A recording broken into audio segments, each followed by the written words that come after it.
This is Gridiron Graduates, a weekly podcast covering all things football.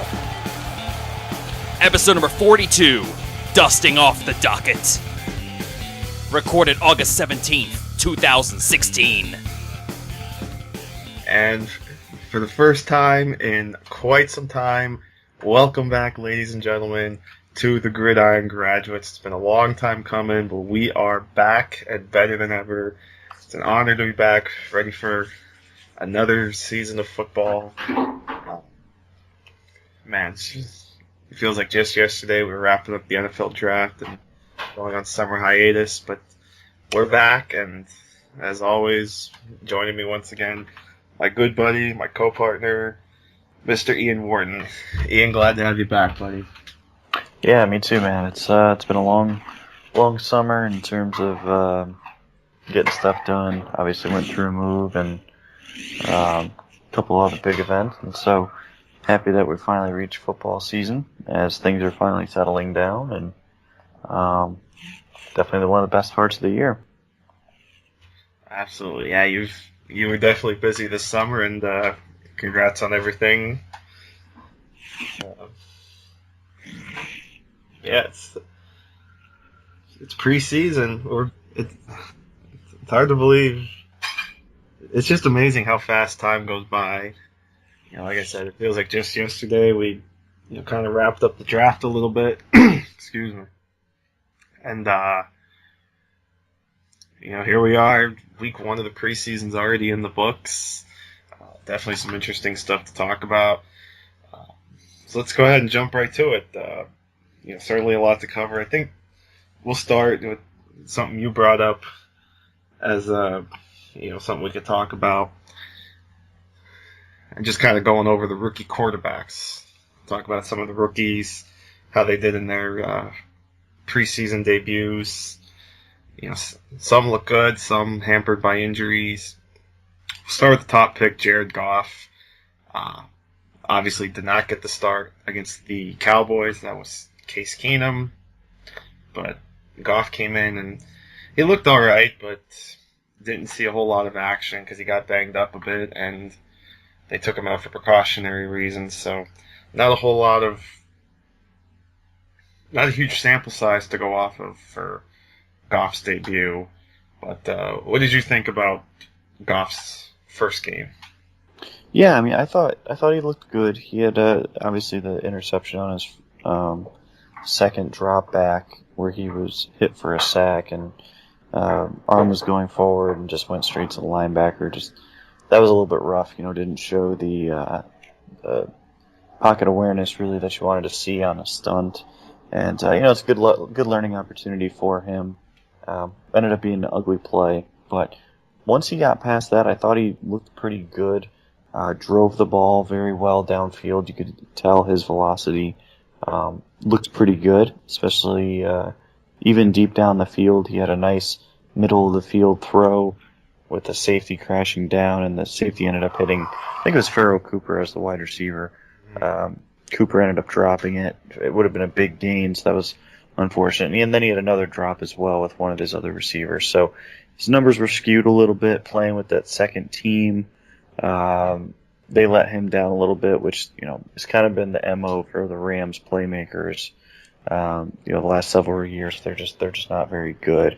And so I was disappointed that he didn't get any snaps with the first team, especially behind the offensive line. Was pressured a little bit, but I thought he looked good. It wasn't a great debut. It wasn't a bad debut. You want to clean up, again, that interception. You just want to see his processing speed up just a little bit there. Also took a sack later in the performance, which that's hard to tell. I mean, we have TV angles. We couldn't see downfield.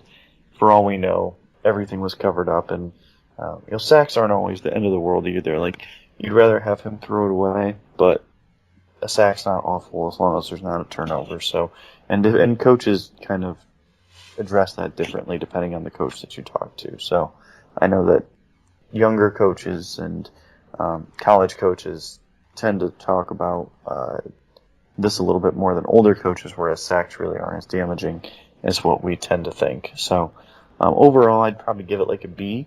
But I did see a tweet earlier that he's starting to get more first-team reps, and I think that that's deserved. I mean, he's more talented than Case Keenum.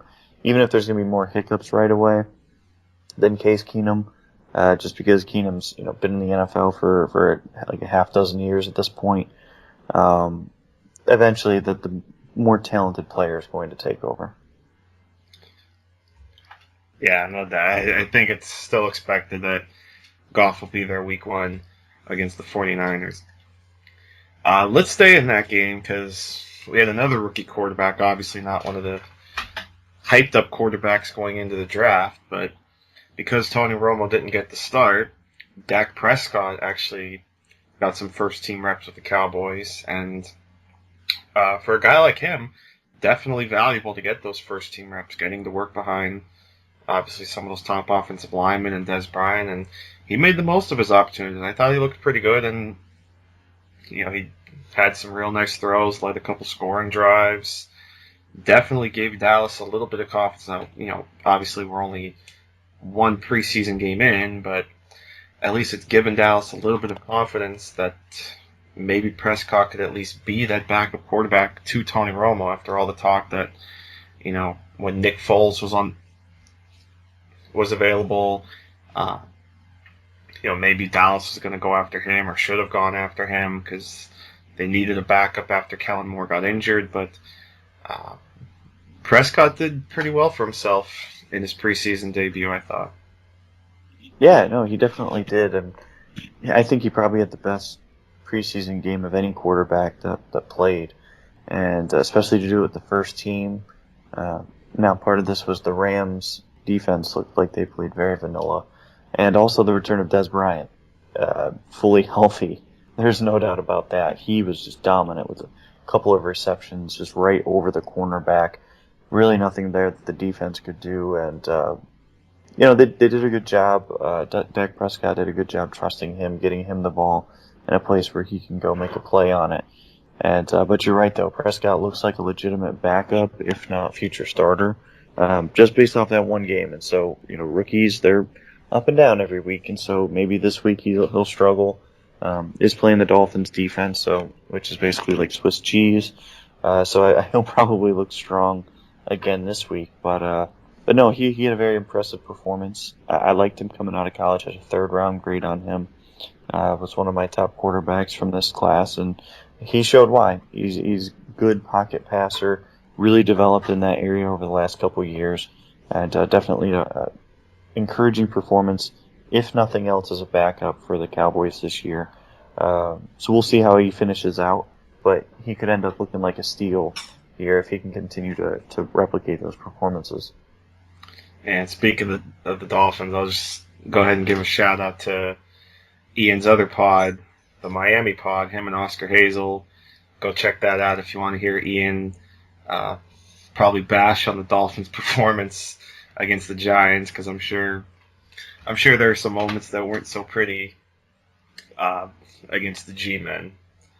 But like I said, go check that out because I'm sure he talked enough about it over there. Yeah. I mean, it wasn't all bad, but I mean, it was, definitely some concerning things. We try to keep it pretty down the middle for everything, but yeah, I think it's gonna be a long year. Yeah, because I remember watching my timeline, and pretty much everyone was saying like mostly negative things or not so nice things about the Dolphins, but you never know. It's early yet, but in any event, so we talked about Goff, talked about Prescott, go to Philadelphia, talk about Carson Wentz, and unfortunately, Wentz suffered an injury, comes in the second quarter, plays all right, showed some nice escapability at least on a couple plays, able to extend the play and make good decisions as far as like getting rid of the ball when he has to. But then he takes the big shot and suffers a hairline fracture, and in all likelihood, this further cements the fact that you probably will not see Mr. Wentz during the season. Not that you're going to see much of him anyway, but he's probably going to continue to be the third quarterback, if not maybe be a weekly inactive, at least in the early part of the season. Yeah, that's a tough break for the Eagles now. I mean, like you said, he's probably wasn't going to be counted on right away anyways. But I think he really needed the reps at this point, because if the Eagles season goes downhill quickly, obviously not having that first round pick, their only incentive is going to be developing Carson Wentz. So getting him the reps now during preseason was ideal, giving him as much as he could handle. Big guy. And so, I mean, that's why, size is a little bit overrated, I think, during the draft process. Reason being is that all it takes is one hit. And it's just sometimes it's a weird hit, sometimes it's just a nonchalant hit, and something falls the wrong way, or someone falls the wrong way on a player. And that seems to be what happened with Wentz here, with the hairline fracture in his ribs. I thought he had a pretty rough debut. I didn't think it was great. It wasn't horrible either. His receivers definitely let him down with a couple of balls. But he has a lot of work to do with his footwork and his accuracy, and that's really what we had seen in college as well. So I think we'll see him on the field in the second half of the year, as I don't think the Eagles will have a great season this year. I could be very wrong on that, but that's a tough break for him. Just 3 more games was definitely a great opportunity for the team to continue working on what he needs to work on to become a bona fide NFL starter. Yeah, and I'll agree with you. I definitely think it's not going to be a good year for the Eagles as well. You mentioned the receivers, they kind of stink. And that actually brings up the quote-unquote big trade that the Eagles made yesterday, acquiring Dorial Green-Beckham from the Titans for Dennis Kelly. When I first saw this trade yesterday, I kind of had to do a double take and think, this trade really happened? Because obviously in today's world of Twitter, you'll always have fake accounts that like to make up trades and really get people going. But sure enough, it was an official trade. The Eagles announced it, and it's like, wow. Yeah, like I know that we had seen some rumors about like the Titans being pretty unhappy with DGB. Obviously so, but he's a heck of an on-field talent, and that's what this boils down to. He's not a tremendous athlete. That kind of goes against like public opinion, but I mean he even tested out as like a pretty average athlete at the combine. But he's big, he's fast, he is dominant at the catch point. The question with him is attitude and character, and that's really been his knock since the high school and college process. Obviously, off the field, he's done some pretty ugly things. Even past that, there are reports that he is not attentive in the film room, and he just kind of has this big ego about him. So the question is this a wake-up call for him? I love the trade from the Eagles aspect. You've got some young receivers, Josh Huff, Jordan Matthews, Nelson Aguilar, now Dorial Green-Beckham. The question is now, can these guys maximize their potential? I still like Aguilar. I know that there's been some concern over him in training camp so far, but it's still a very talented player. And so if Doug Peterson can get the most out of these guys, even get good production from them, it's going to be a really good unit. It's just a very young unit.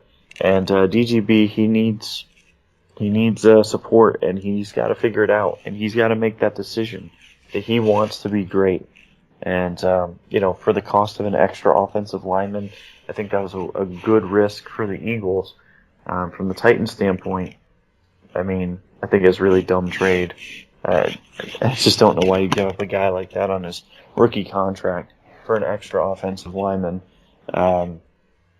Maybe they just really had it with him, but I mean, I think that's just kind of giving up a little too early on a guy. You should be trying to make an influence on his life and maximizing his on-field play, not necessarily just throwing him out for really nothing. So really bizarre move. We don't really see that in the NFL. But as a heck of a move by the Eagles, if you can kind of get over the off-field ramifications of it. Yeah, and you're right. It pretty much boils down to they flat out just gave up on him because they're bringing in a tackle that is at best an average swing tackle. Because obviously the Titans have their bookend tackle set. You've got Taylor Lewan on one side, you've got Jack Conklin on the other. So Kelly at best is going to be, some kind of a backup to those guys. Now the thing I was curious about is that offensive line is probably one of the weakest points on the Eagles roster.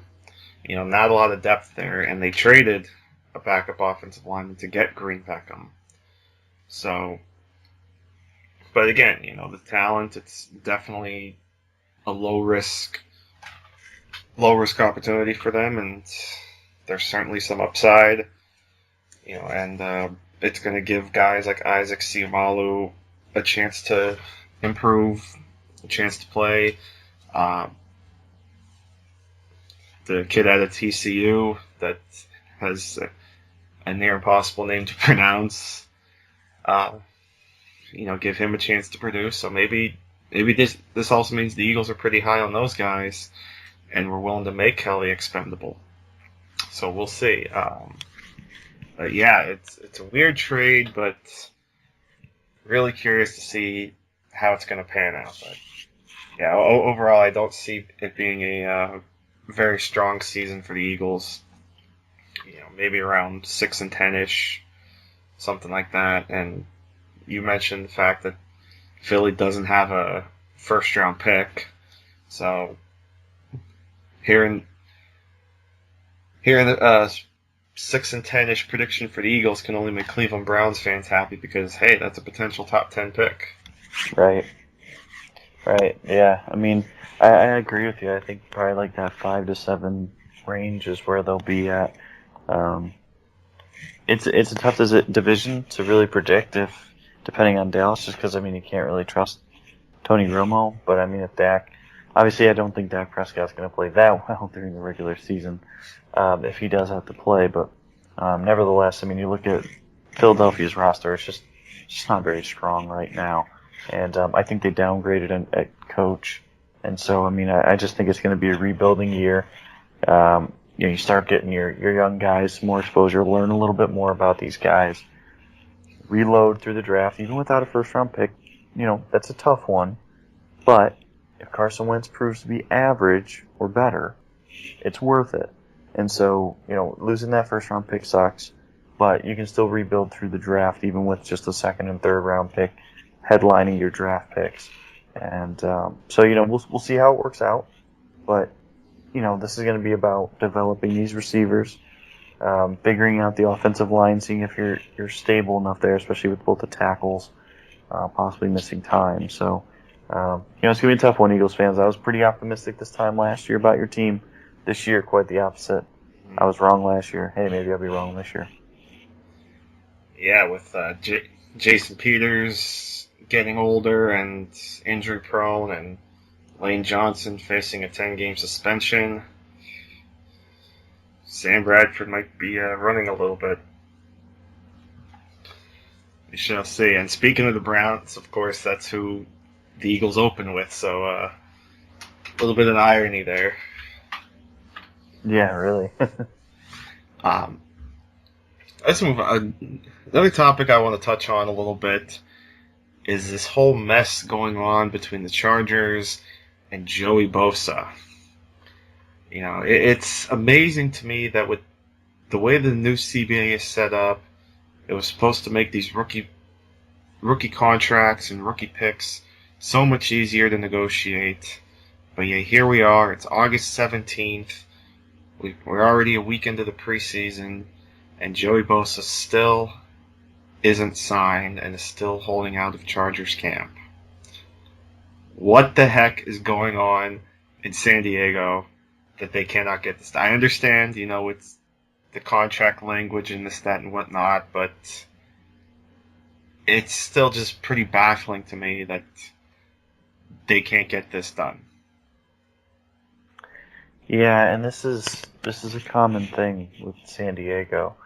Um, they've had a number of their high draft picks over the last 10, 15 years end up holding out for a month, 2 month or so after training camp starts. Quentin Jammer, LaDainian Tomlinson, a couple of other guys, two high-profile guys, and now Joey Bosa. And it's really, it's just jaw-dropping. It's like, as an organization, what are you doing? I just don't understand. If you want to maximize your chances of success with this player, you're going to get him in. And relatively speaking, in the grand scheme of NFL money, we're talking about pennies for them. We're talking about potentially $300,000, $500,000 in offsets. When you have $160 million salary cap, where everyone except for maybe 4 or 5 teams has $5+ million extra in cap every year, that's nothing.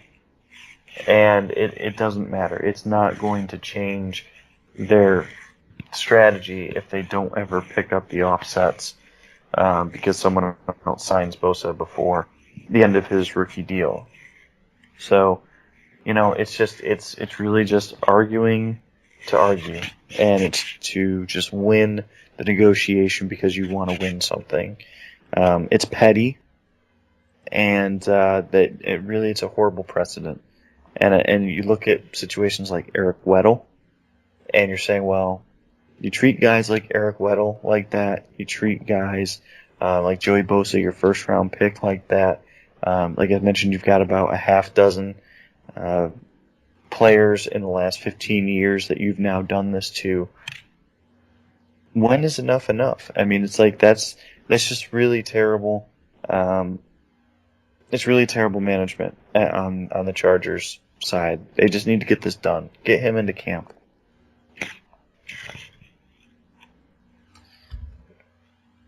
And this was, we talked about it in the draft. This was kind of a position of need for the Chargers. They could have used, a rushing DN there in the 3-4. But now he's not getting reps, and, in the division now where Oakland's obviously on the rise, and, a lot of people think Oakland can win that division.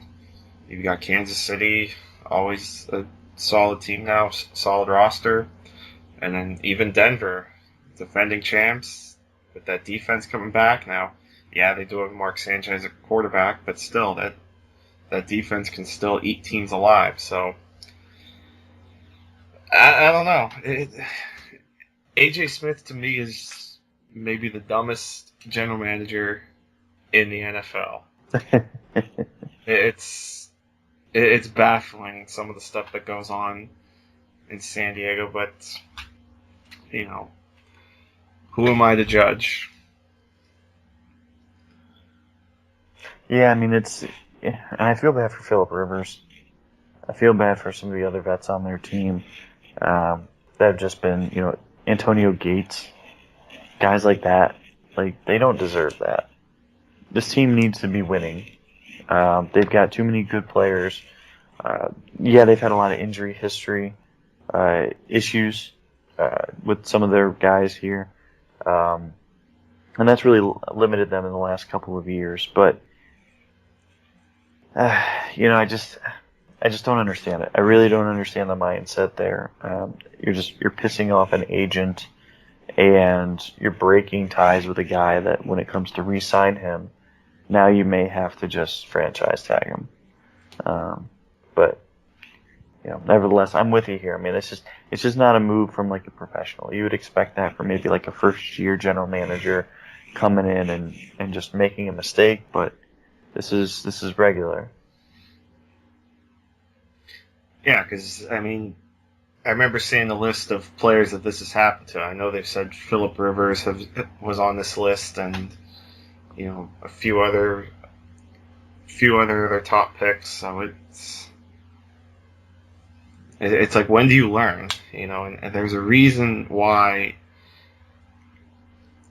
this team's in the state that they're in. Because they've obviously had years where they've had strong regular seasons, but they could just never get the job done, and sometimes that's a credit to the general manager. So we'll see. Hopefully there's an end in sight, but all the talk, any reports you see right now, doesn't seem like it's going to end anytime soon. And obviously San Diego's second preseason game is right around the corner, so obviously he's not going to play in that. And then until he gets in and starts learning stuff, and who knows when he'll play and how much he'll be ready for that season opener against Kansas City.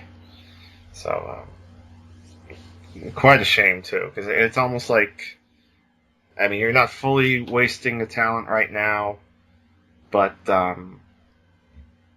it's not off to a good start, obviously. So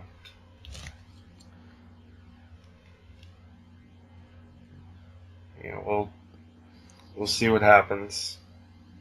One rookie quarterback that we didn't touch on was Paxton Lynch. The Denver Broncos, currently third string for them, actually had a good showing, I thought. Doesn't seem like he's in the mix to start right now behind Mark Sanchez and Trevor Siemian, which is kind of surprising. They definitely want to slow cook Lynch, which I don't necessarily think that that's fair. I think Lynch is very talented, and I think he should start, especially over a guy like Siemian. I scouted Siemian with Optimum Scouting a couple years ago for Northwestern. Now, granted, he's proved me wrong. I never thought he'd even be on a roster in the NFL. But if he starts, man, that's gonna be a disaster for them. Just he's what you would call a career backup type player. Mark Sanchez, obviously, we know enough about him. Now, I get wanting to slow cook him. Like I said, I get that. Bring him along as he's ready. But I thought, I don't know. I didn't know if you caught his performance, but even against third stringers, I thought that Paxton Lynch looked pretty good. I'll admit I actually didn't get a chance to see Paxton Lynch. I did actually just think about that too before you mentioned, so I'm glad you brought that up. Yeah, the third first round pick, but it is pretty amazing. And I was just scrolling through Roto World, and there's a report that's saying apparently the quarterback competition in Denver's pretty close. So the fact that Trevor Siemian is pretty close with Mark Sanchez, I don't know how I would take that. I don't think that's as much of a compliment on Trevor Siemian as it is a knock on Mark Sanchez. Let's be honest, Mark Sanchez, even for as, poor as a quarterback as he's been, should be blowing this competition out of the water. Because clearly Denver's not ready to plug in Paxton Lynch. So if it's down to Sanchez and Siemian, it shouldn't even be a contest. But the fact that it's reportedly as close as it is, tells you all you need to know about the quarterback situation there. Yeah, and that's pretty concerning, and that's already a team that took a lot of hits over this offseason. I think they're in for a big step back. And, and I like this roster. I think it's a strong roster, but, they're weak now at several key positions. They still have enough talent, I think, to win that division, but I think it's far from a given. And, they're going to have some tough competition. I don't know who's going to win that division. If you were to ask me today, I would maybe lean towards the Raiders, although I could easily see them not being a team of 2016 and maybe being a team for 2017 because they are still so young. And they're facing the veteran Chiefs and obviously the Broncos. So, that's a really tough division to guess. But as of this moment, I'm not comfortable with how the Broncos are handling their quarterback situation. Yeah, no, not at all. And even if they do go with Mark Sanchez, how confident can you really be, right, with him? even with the talent he's surrounded with, it's really guys like Demarius Thomas and Emmanuel Sanders. They're gonna have to carry that offense, and they'll probably, and feed the ball to C.J. Anderson. So Yeah, and that's kind of scary in itself because Anderson's had a lot of injury history issues as well. But yeah, like you said, this is going to be a fun division to watch because it's really up for grabs. Even Kansas City can certainly make a case to win that division. With hopefully a healthy Jamal Charles coming back. Alex Smith has been consistent in that offense. Defense is right up there with some of the best. So that AFC West is going to be interesting. You don't get to say that too often, but this is definitely a 3-horse race, I think. I don't know if I'll put San Diego in the mix but you never know. They could surprise us too, because really it was just injuries that ruined their season. So if they can stay healthy and kind of keep their group together, especially along the offensive line, because that's what really killed them. Yeah. If that group stays together, they could surprise. They might even surprise some teams and some people. So, that's going to be one of, if not the most wide open division in the NFL, is that AFC West. Yeah, that'll be a great battle to watch. And if you're looking at along like the season-long storylines, I think that's going to be a fascinating one. Also, I'd probably say the NFC East as well. I kind of touched on that a little bit earlier, but that's definitely one that those two divisions I just think are going to be fascinating as far as who's going to emerge amongst teams that are very similar, and they're kind of in different places. Where I think that the NFC East is pretty weak overall, and the AFC West is very strong. And I love watching those types of battles.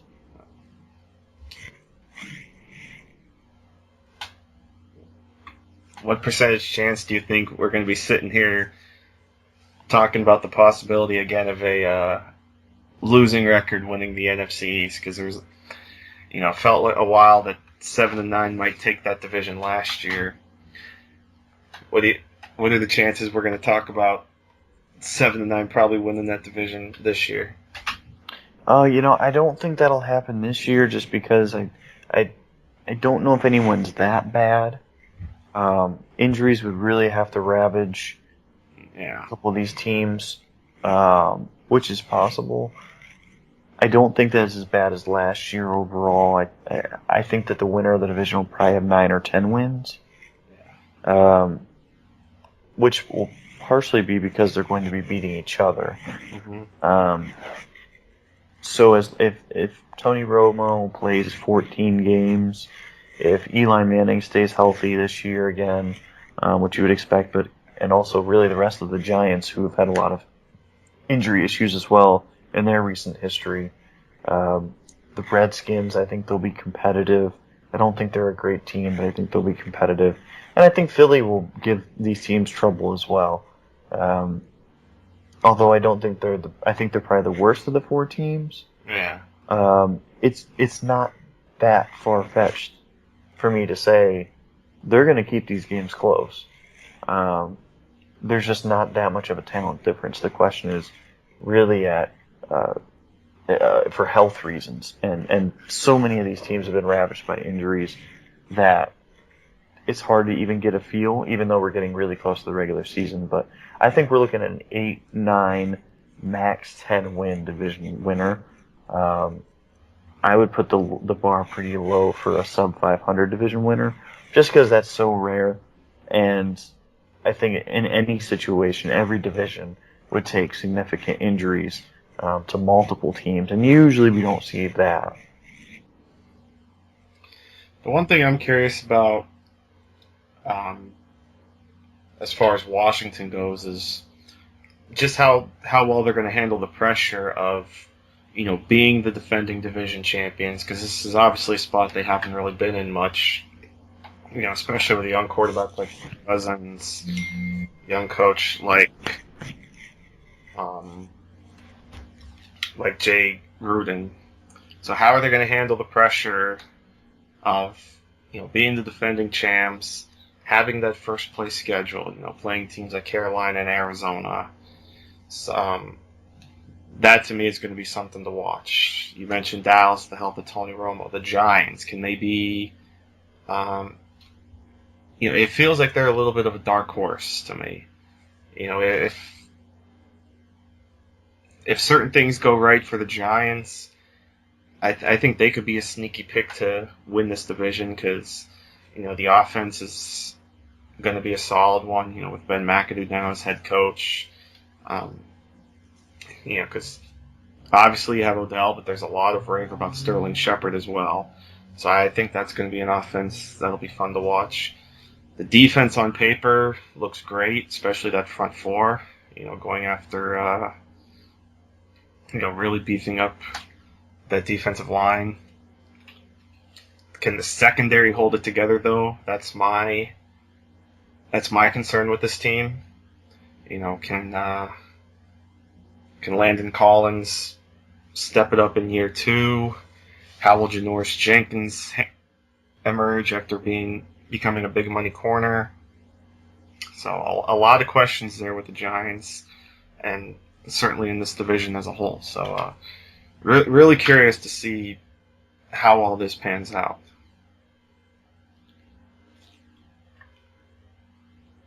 What other divisions have caught your eye as we get closer to this season?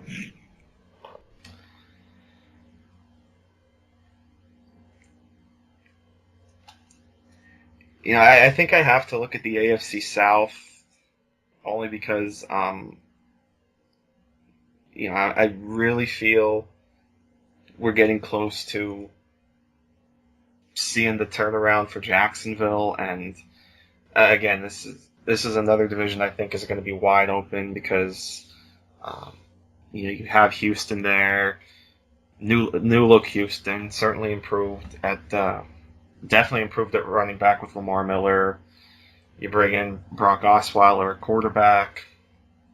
So definitely should be a much better offense. Indy, the offensive line can't be as bad as it was last year. If they can get some improvement there, and they went out and drafted 2 linemen in the first 3 picks, including the top center in the draft, Ryan Kelly.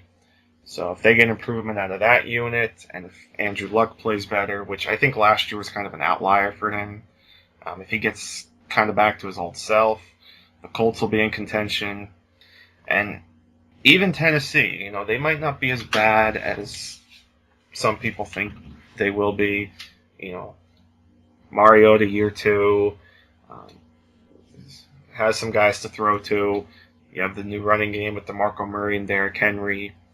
Defense is still pretty decent, so I think if there's going to be another, if we're talking like coin flips and potential tight division races, I think this is another division that we could see come down to the last couple weeks, or maybe week 17. Yeah, that's definitely a good pick. I think the NFC West is another division I'm going to be watching. Obviously, you have the Cardinals. Got some guys like Tyrann Mathieu coming back from major injury. What can Carson Palmer do? He just got that contract extension. Obviously, when he got banged up last year, he just looked like a completely different player. At his age, with his history in the playoffs, can he be that post-season force for them and be a difference maker? That's going to be a key question that obviously we're not going to find out until the last month of the season. Also, I'd be looking at the Los Angeles Rams. I want to see how Jared Goff does, obviously. And I definitely want to see San Francisco 49ers. I think they're going to be one of the worst teams in the NFL. But I like their talent, as I say that. I think that they're a team that's a year or two, maybe maybe even a third year away, depending on if they can find their quarterback of the future in the next couple of years, whether it be Deshaun Watson or Jacob Rosen after that, or as maybe someone else. Could be someone completely different. And that's what I'm going to be looking at for that division. Obviously, like I said, the big thing is going to be the two teams on top, just because those teams are always going to be the two teams on top. Yeah, absolutely. Seattle, Arizona's certainly become one of the top rivalries in the NFL, so it's definitely going to be fun to watch them kind of duke it out. And then even some of the other divisions, are going to have some intriguing stories, like the NFC South. Carolina coming off a 15-1 regular season, berth in the Super Bowl.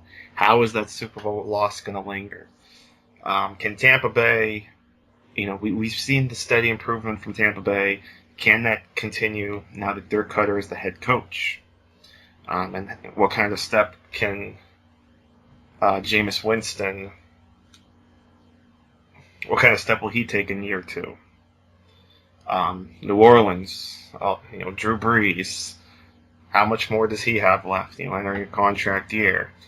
New weapon in Kobe Fleener, which I think will be really interesting to watch. Your boy Michael Thomas out of Ohio State. What kind of role is he going to have in that offense? How will the pass rush handle without Kikaha now that he's out for the season, which I think is a big blow to the Saints? Or do you talk NFC North? Vikings, defending division champs. How will they rebound, especially after that brutal playoff loss? Green Bay, Aaron Rodgers coming off a not-so Aaron Rodgers season. How does he bounce back? And Detroit and Chicago, certainly interesting teams to watch, especially Detroit now that Calvin Johnson is injured. I'll be really curious to see Marvin Jones and how he handles that second receiver spot, because I think this is going to be a good system for a talented player like Marvin Jones. So a lot of intriguing storylines to go through there. Yeah, definitely. And I think it'll be a fun season just in general, like the uncertainty with Tom Brady being out for the first month. That's going to create some fun storylines, even if, I don't really enjoy the Patriots. It'll still be fun just kind of watch Jimmy Garoppolo do his thing. It's going to be fun watching the NFC just because I think the NFC is loaded again this year. I'm really excited to see can Aaron Rodgers get back on track. Really, will his playmakers get back on track? But, we know that the analysis will come down to him, of course. And, of course, many others, as we've kind of touched on here throughout the podcast. But I think we're in for a really special season. And not knowing who the clear favorites are makes it fun. And, maybe a team gets hot. Maybe this will be like the Ravens year in 2012 with Joe Flacco when they got hot and, ripped off that amazing run in the playoffs to win the title. Maybe we have a surprise winner this year. That would be really nice. I think, sometimes it gets a little stale with some of the same teams always making the playoffs. And I think that for the most part there won't be too much turnover as far as that. But maybe we'll get a new, fresh Super Bowl winner this year that we haven't seen make it in a long while. Kind of like the Broncos. I mean, it's been a little while for the Broncos. And of course with Peyton Manning, that was a great storyline. But, I'm looking for more of the same this year, making it fun. Absolutely. The birth of a new NFL season always brings excitement, and seeing those sleeper teams and surprise teams, it's what makes us enjoy the sport. I think down the line we'll go ahead and make our predictions for divisions and playoffs and Super Bowl. That'll be down the line, but I think it's a good spot to end here. I think, as always, we touched on a few things. had a nice conversation, and was definitely glad to get this train back rolling, my friend. Yeah, definitely. No, I'm with you. It's definitely a welcome sign that we're back. Football's back. I can't wait for college football to start off either. That's going to be another really fun season, and it won't be too long before we're talking playoffs and prospect and more. And but in the meantime, we got to enjoy the ride, and that includes the very beginning.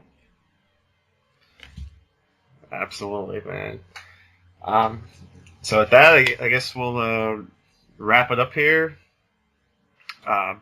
Thanks so much, as always, for listening and hanging on during the break that we had. Glad to have you all back, and hope you are as ready for the football season as we are, because we're ready to go. We're back at it.